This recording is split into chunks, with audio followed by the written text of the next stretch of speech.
Hello everybody, this is Three of Spades, and today I'm going to show you a bunch of stuff that on occasion I do with Windows to make it faster.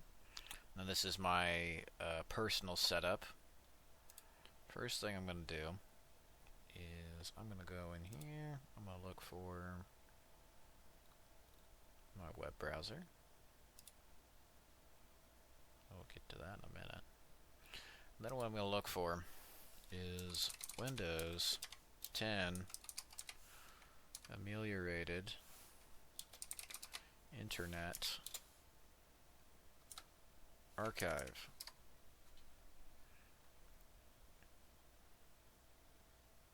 And then you should find it here.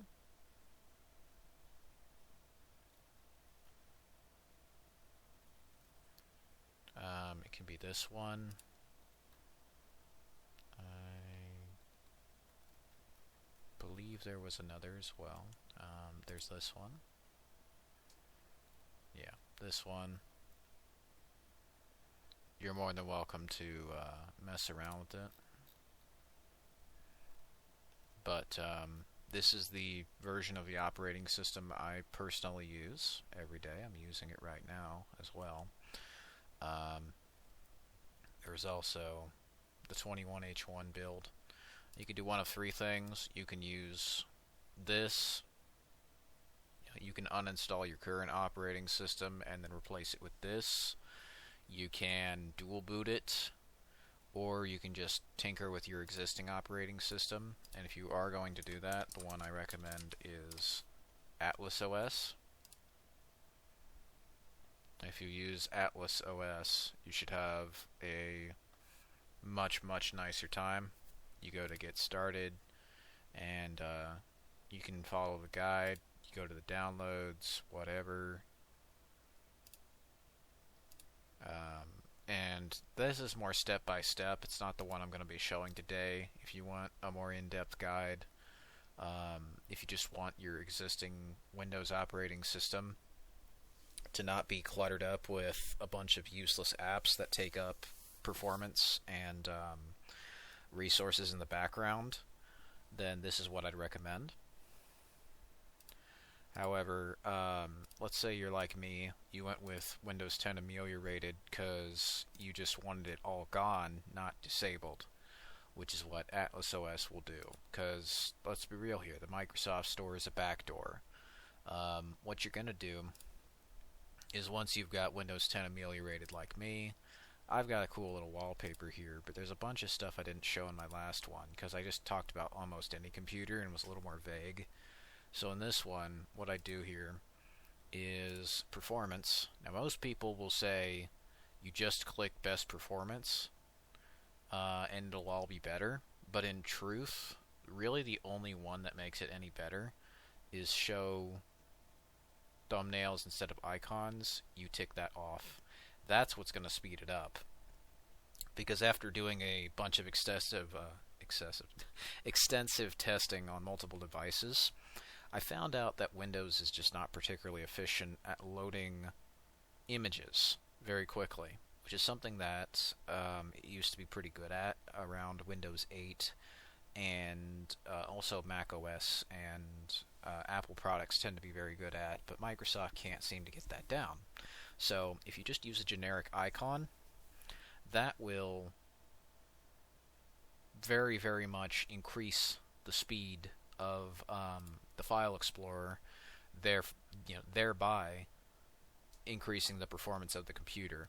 Now if you do want to go for maximum performance, what you can do is set this to a blank color, but if you have it set with a wallpaper, that does induce a slight amount of input lag because, like I mentioned, Windows is not particularly good at dealing with loading images. So that's one thing I do.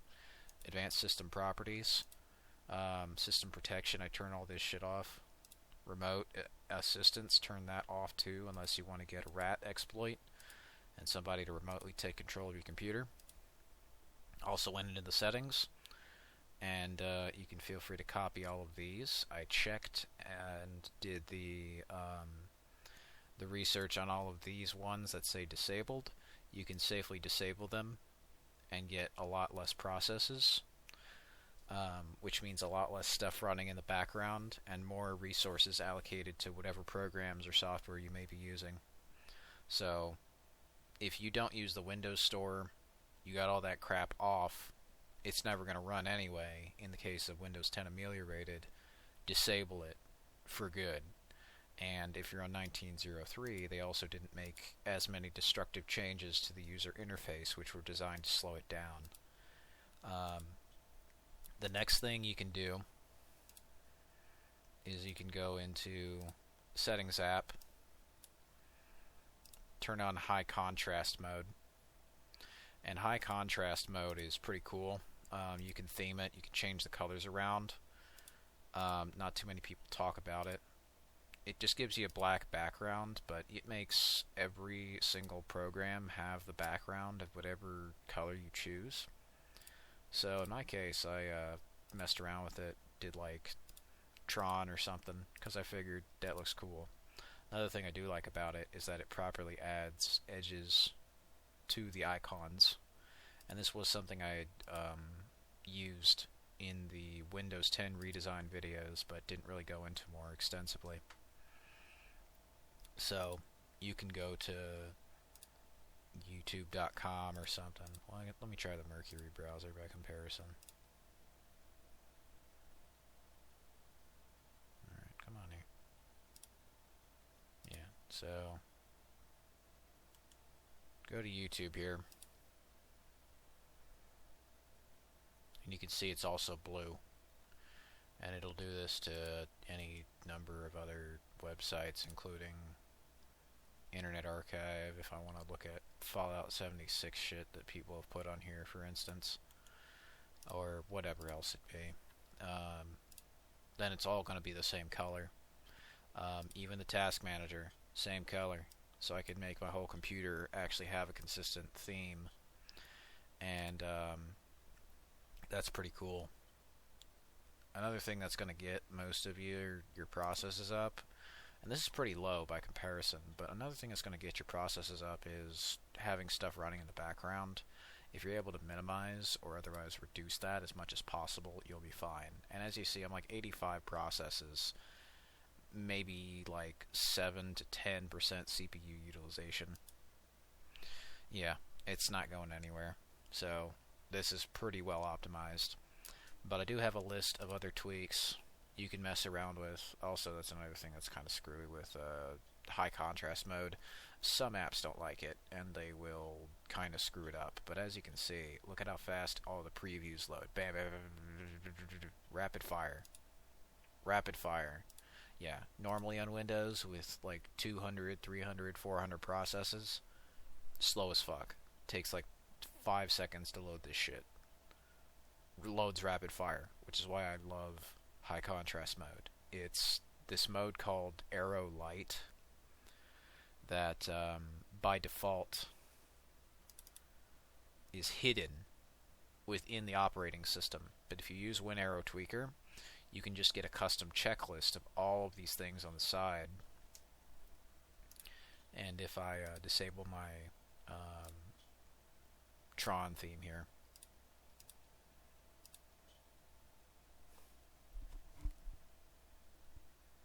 I'll go back here and show you.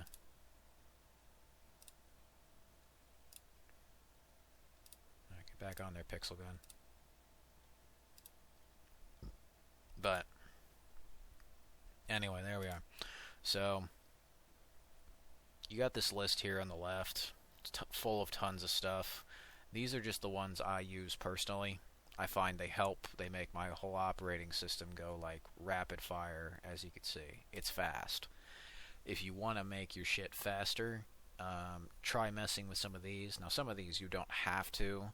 Some of these are just personal preference, like Windows Photo Viewer, for instance. But usually what you're going to find is, since Windows can't really process images that well, you want to minimize the amount of images that the actual operating system has to load at a given time. It can do solid colors very well, which I imagine was the reasoning behind making everything flat and boxy, because performance on Windows 7 and XP especially was, and Vista, oh lord, yeah, don't get me started. I know people love that stuff, but I don't know what fucking operating system they were using, because mine wasn't running well, ever. It was always hot, shit was bloated, and I'm sure I could have fucked with the processes if I knew, but basically the secret is keep the processes low, and to make your system super fast, you don't want to have as much crap running in the background as you can. Now, Windows 10 ameliorated and Atlas OS are both very good ways of doing that, and they would be my recommendations. So if you have no qualms with using a kind of Frankenstein busted version of Windows 10 that is completely disconnected from a lot of Microsoft's servers, just to ensure that they're not going to, after the fact, after you've done all of these tricks and optimizations, re-enable all that shit, then I would go with ameliorated. But if you're fine with the Windows Store, you're fine with all that stuff, you're not particularly careful about your privacy or whatever else, and let's be real here, if you're using Windows 10, you've already signed a contract that says you don't give a shit, and you agree to hold Microsoft unaccountable for that shit because they're collecting it and sending it off to advertisers, and they swap servers and all this bullshit. You've already signed an end-user license agreement, so I mean, nothing saying you can't modify your operating system legally, but nothing saying they won't, if you have modified your operating system like Windows 10 ameliorated without their permission, as if you need that on your own computer, then you can go with whichever you choose, I guess. I mean, if you're fine with either, I recommend ameliorated personally, because there's a guarantee that it's not going to fucking pop back up. If Microsoft Edge does pop up, anything that would connect to Microsoft servers has been hard-coded cut off. So even if old apps return, well, you can just delete them using the File Explorer, and Microsoft ain't gonna know shit. Or if they are gonna know, it's gonna be so very little, and by comparison to having an account. And you're still not going to be spyware free if you're like me, you use Google Chrome or whatever else. Yeah, Steam, they spy on you. Discord spies on you. Avast spies on you. Probably Aero Tweaker, whatever recording software, other shit, they spy on you to sell ads to you, but that's where ad block and other fun tricks come in. So wanted to go in depth with that. If that's of any use to you, I hope you enjoyed the video. Tried to get this done pretty quick, so take care, and I hope you enjoyed this Windows speed up guide.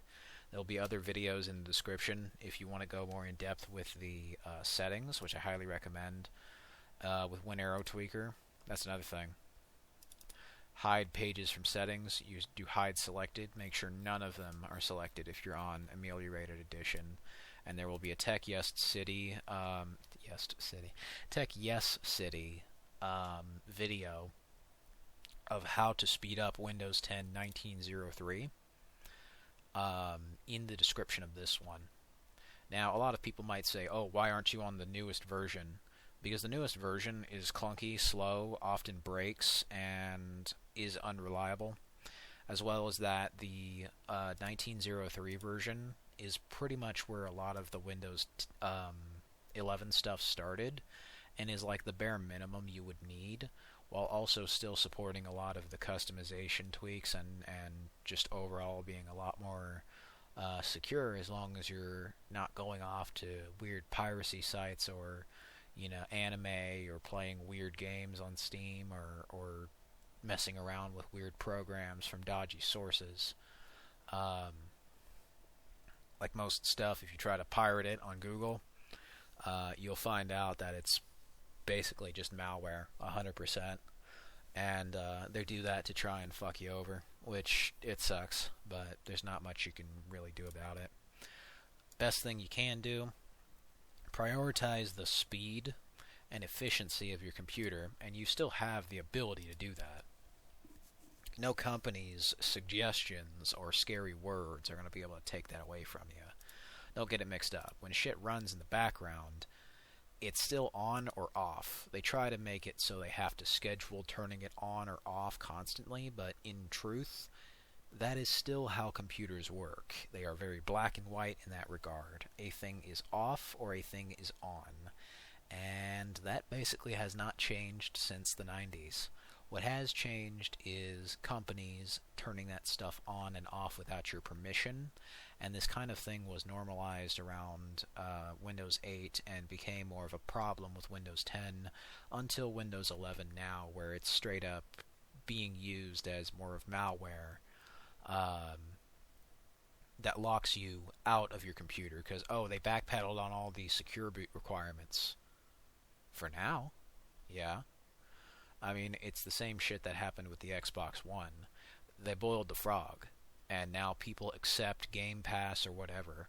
They got what they wanted in the end. It didn't matter if they had to sacrifice the Xbox or not. You pay for the subscription, or you have to buy all these games separately because they inconvenience you with $100 priced games. Extortion.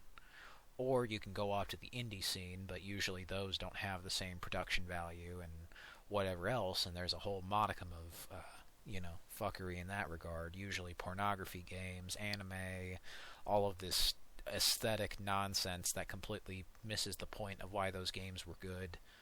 Not because they looked like shit, but because they were actually fun and creative and had new ideas.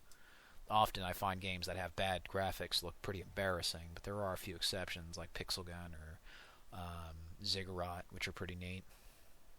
Or most Xbox 360 games, so that's off topic. Anyway, if you want to get your computer under control, try following this guide. I hope it's helpful.